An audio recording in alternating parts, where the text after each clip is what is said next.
Ni oiana iguara naiz, izena bada baldintza. United Nations declared the year 2019 as the International Year of Indigenous Languages, giving rise to several activism and activities that go a long way in supporting the promotion, the preservation, and the development of indigenous languages of the indigenous people. It's going to rain. Someone said it's going to rain. I think it is not so because I have not felt the earth and the way that it holds still in anticipation. I think it is not so because I have not yet felt the sky become heavy with moisture of preparation. One of the poets said, joy, love, and unity. We decided that's the theme. And so the next one will be a decade conference. And the theme is going to be joy, love, and unity. Oh, great. And don't tell my chancellor, but yes, I think we're going to do this at least one more time. One of such activities was the Perspective Conference that was held in Perdue University, Forte Wayne. It is through our language that we communicate with the world. You can see that we have a difficult task in terms of multilingualism, monolingualism, because people are actually wondering how do you handle a multilingual education? Because if you talk about mother tongue education for the child, which of the languages is the child supposed to be taught in? So it's a way of saying that just let every language group do their own advocacy, try to promote their language.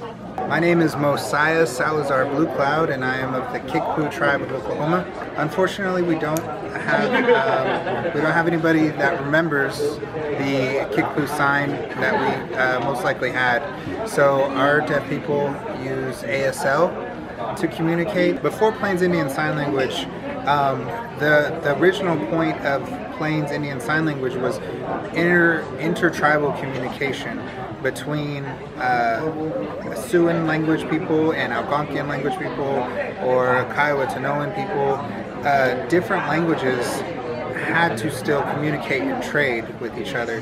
We define our identity, express our history and culture. We learn, defend our human rights, and participate in all aspects of society, to name but a few. Hi, my name is Pong Simon. I belong to Mon community. This is Paul Ong Man. He is the representative of our community who is responsible for this booth. We are originally from Burma. This is our traditional Mon dress worn by male, white shirt and red sarong. For ladies,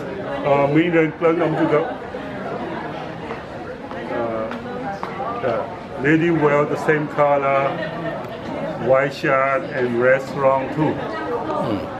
In the International Year of Indigenous Languages, our indigenous communities have provided us with many opportunities, including demonstrating that the local is truly global. If we talk about Nepal, out of 123, 90% of languages are spoken by indigenous peoples.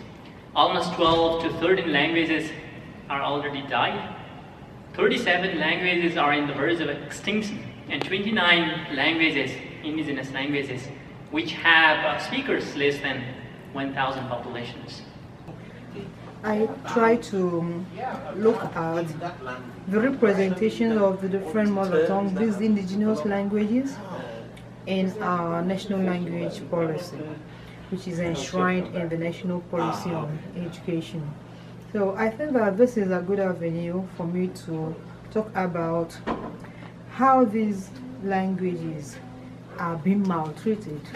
As we think about, what we call inclusivity and an inclusive spirit in a conference, it is important to bring as many perspectives as we can to the forefront. Of the over 70,000 languages spoken across the world, 3,000 are spoken by approximately 400 million indigenous community members in over 90 countries. My inspiration every day is my niece. She's about 5 years old, and I actually have 3 nieces, and they're all about 5 years old, and they're just so beautiful, and I want for them to have everything I didn't have. I want for them to be able to know their language. I want for them to be able to live in a world that isn't torn apart by war. I want them to live in a planet that prioritizes the health of Mother Earth over our own bank accounts.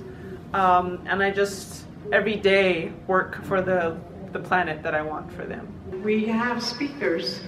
We've always had speakers.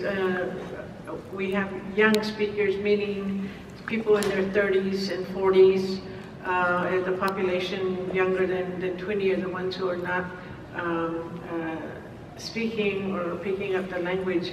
And so this past year, we decided something had to be done. We cannot have all the languages developed simultaneously. I don't think we can have that. If you want to say let all the 500 and something languages develop simultaneously, no. But then we can start by stage. We may have phases of developing the languages. We may say, let's use those ones for a decade, and then after a decade we include 2 more or 3 or thereabout. Our local community members remind us that our community is multilingual, rich in diversity and human experiences, and that we are part of a global community, the home to thriving indigenous communities. Through language, people preserve their community's history, customs and traditions, memory, unique modes of thinking, meaning and expression.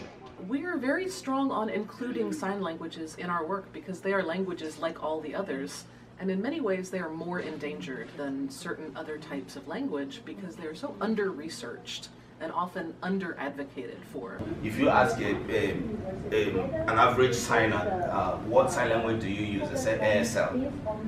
And you ask them about the history of sign language, they don't know. All they know is that in 1960, that Andrew Foster, an African American, came to Africa, including Ghana and other countries, to establish deaf education eventually and introduce American Sign Language, which metamorphosed into what you might call Sign English. And this was adopted in the schools for deaf education. That means if a deaf child is born, between the child of that deaf child being born and the time the child goes to school, there's no sign language, there's no language access for a whole lot of deaf children.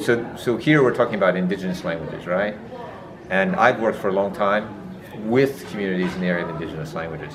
And I might upset some of my colleagues, but it's not mainstream. It hasn't been mainstream.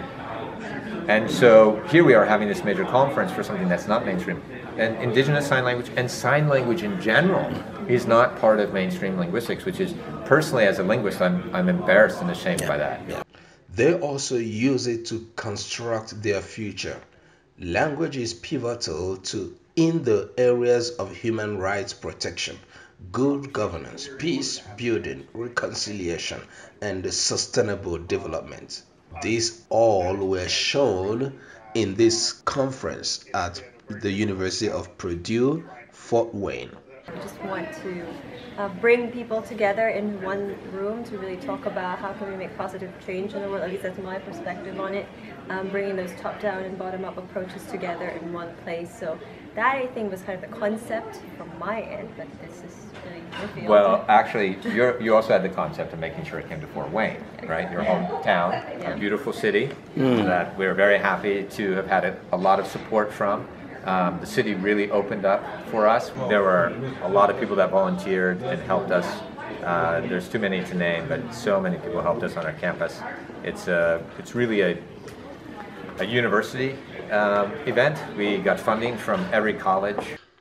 People gathered from all walks of life, from different countries and different communities, and representing different cultures. to show that a person's right to use his or her chosen language is a prerequisite for freedom of thought, opinion and expression, access to education and information, employment, building inclusive societies, and other values enshrined in the Universal Declaration of Human Rights. Many of us take it for granted that we can conduct our lives in our home languages without any constraint or prejudice. But this is not the case for everyone. And this is the reason people from different cultures and communities have gathered in Perdue, Forte Wayne to promote different cultures and languages, go back to history in different formats of conference presentation and panels and articles of different kind. Perdue Conference Perspective was a huge success